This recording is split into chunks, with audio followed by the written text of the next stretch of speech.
Hey everyone, welcome back to this week's video. So this week's video is going to be all about how to get more baby shrimp survival. A lot of people message me and they go, hey Con, what am I doing wrong? I'm not getting lots of babies. And I go to them, well, are you feeding the right products? Are your water parameters correct?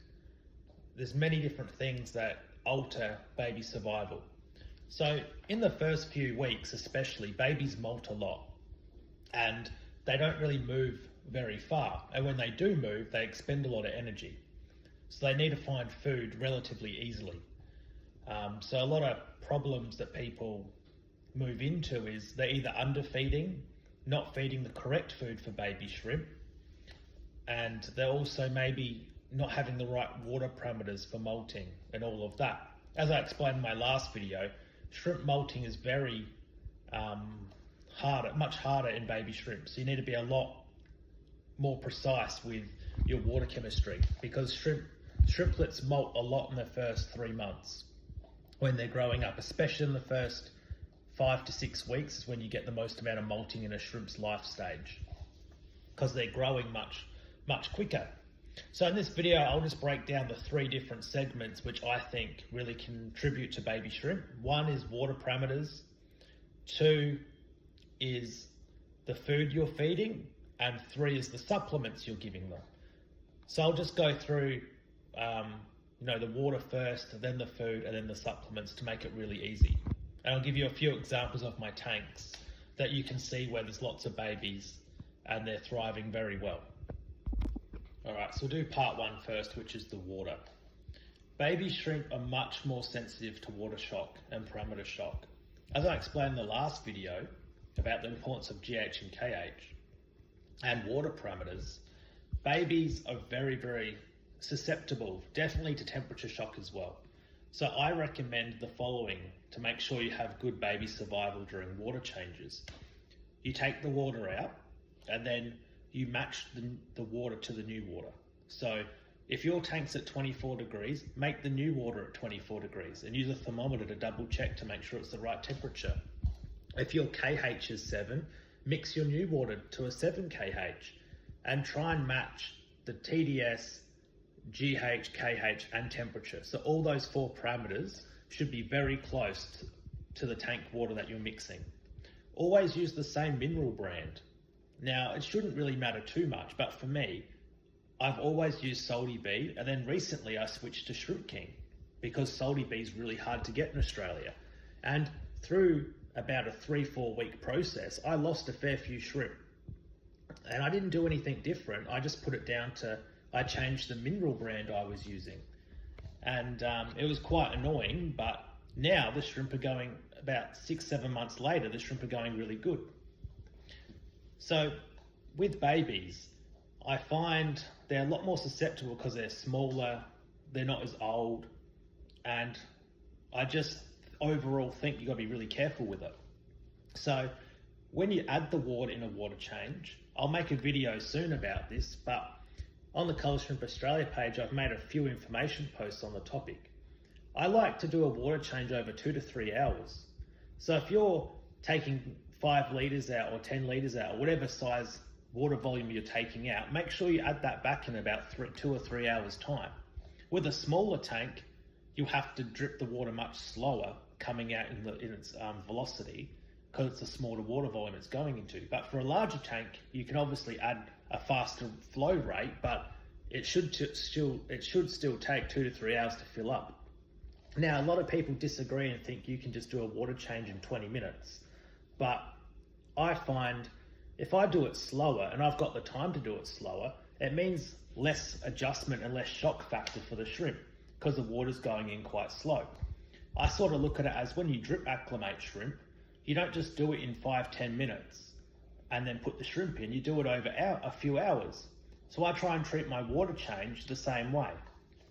If I'm drip acclimating shrimp and I'm doing it in a 3 hours time span, I don't really lose any shrimp at all. So I think if I do that with my water change, it's the same principle. It's like drip acclimating the new water to the tank. It makes it really easy and you don't lose shrimp that way. So those tips on adding the new water I think are really important to keep in mind. And that could be why you're losing a few baby shrimp, is the water's just a bit out and you're doing it a bit too fast. So by taking longer to do the water change, you're actually giving more time for the shrimp to adapt to the new water coming in. And that will give you a bit of a buffer. Shrimplet food is very important, and it's usually a powdered food.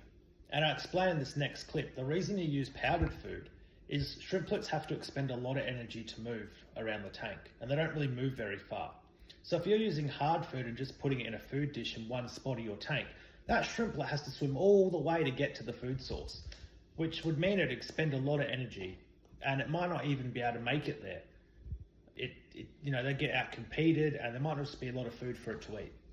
So the reason I use powdered food morning and night for my shrimp room is I believe that shrimps should be able to feed without competition a lot of the time. So if you use adult food, they all ball onto the food and there's a lot of competition. Whereas if you use powdered food, they all get a little bit.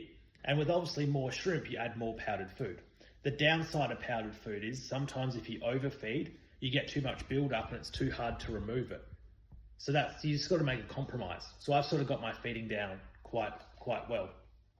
And another thing to think of is you need to put a lot of protein into it. I don't use fish meal protein in my food. I use insect-based, but I only use my CSA food that I make myself, just because I go through a lot of it and I really think the blend is quite nice. And I get a lot of good results, as I'll show you later in the video. But if you don't have CSA food, this is the commercial foods I'd recommend blending together to give you a good balanced baby food that gives you good protein, good plant source, no fish meal base, and overall just gives you a really good boost in a complex baby food, because shrimplets need a lot of protein to grow, and you need good calcium in there to get really nice molts, because they're molting a lot. And I find if you want to really get lots of good babies, you really need to look at your food a lot, because that's a key building block to growth. And survival is giving very good food. So in this next clip, I'll just put together, obviously if you can't buy CSA food or you don't want to buy CSA food that I use, this gives you an alternative that you can mix together. All right, this is my CSA food. So this is the food I feed all my shrimp every day. And this is how much I feed. So every single tank gets one of these in the morning and one at night. And for a tank with very large shrimp, like I'll show you in a minute, gets a little bit bigger scoop like this. So it's not a lot of food, but see how it's a really fine consistency? And there's 24 different ingredients in here. Now the reason I feed powdered food is I find it disperses through the whole tank really evenly. And that means all the shrimp get a good feed of it. And for babies especially, they don't have to travel very far to get the food, because it sprinkles across the water and sinks down. And babies, in the first couple of weeks especially, you don't want them expending heaps of energy to get to one point of the tank. If you drop in hard food, right, they have to swim from one end of the tank to the other, and that expends a lot of energy. Whereas if they just have to move a centimetre or two, they can get food quite readily and easily. If you have a look in the tanks, there's a lot of little babies in here.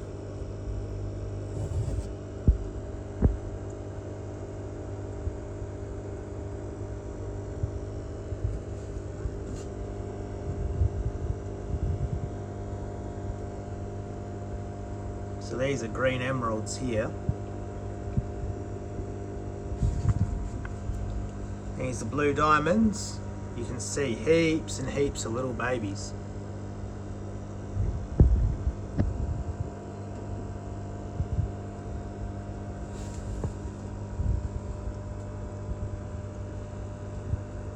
These are yellows.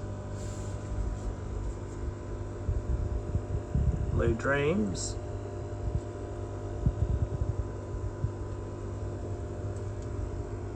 And another tank of yellows. Alright, so in here is powdered bloodworm. You can see it there, it's powdered bloodworm. I'd mix a little bit of that in, and then in equal parts Shrimp King Protein, Shrimp King Complete, and Shrimp King Mineral.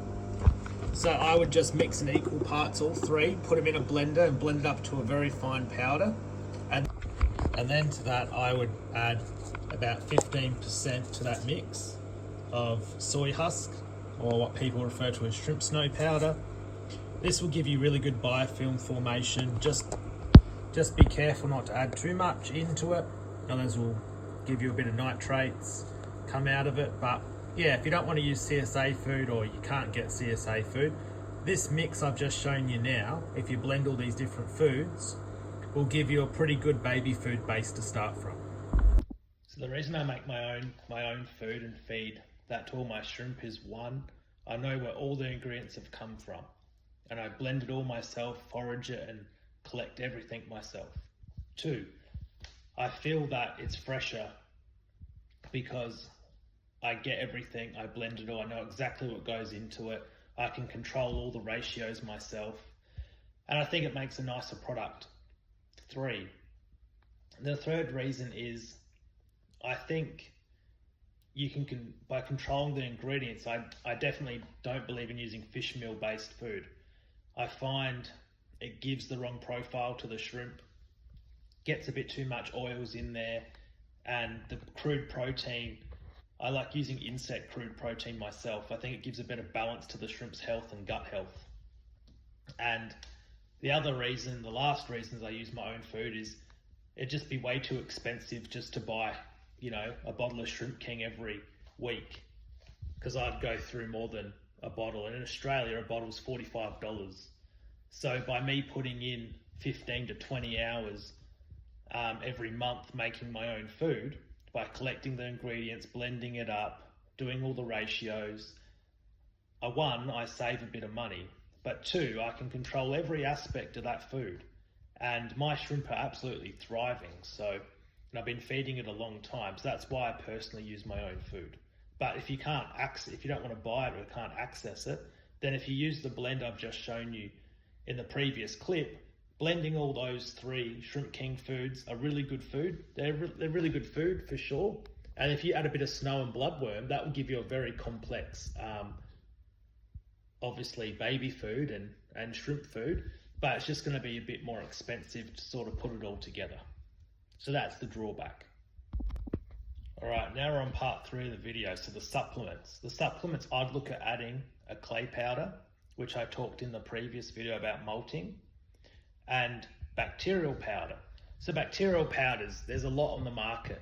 You can use bacterium, you can use DSP, Bacter-AE, you can use double speed. There's heaps of different bacterial powders out there. I recommend just pick one and stick to it. Don't chop and change different bacterial powders. I find that if you start switching between different brands, it gives you different microorganism makeup, and it changes the water chemistry on a micro level. I personally would just use DSP. It's really easy to get, worldwide known. You can't really overfeed it. Doesn't really cause any problems. It's used by breeders in Singapore, Taiwan, Asia, Europe, US. Everyone sort of uses it, sort of universal product. Goes really good. It's not too expensive. Whereas if you use Bacter-AE, you add too much, it strips all the oxygen out of the water, and you can lose a lot of shrimp. Whereas DSP is a lot more friendly. So adding DSP will grow biofilm, give you good nutrients to the tank, and it's a definitely supplement you should definitely look at adding to your regime. Clay powder will just give you a bit of help with molting, especially juveniles and babies when they're a lot more pressured and they're growing a lot, they're going to molt a lot. So giving a bit of extra calcium will help. I incorporate that in my own food, but if you're not having that, then if you make the mix that I showed you that has the Shrimp King mineral food, then that will give you the supplemental calcium as well. That's why I recommend adding that into the food blend.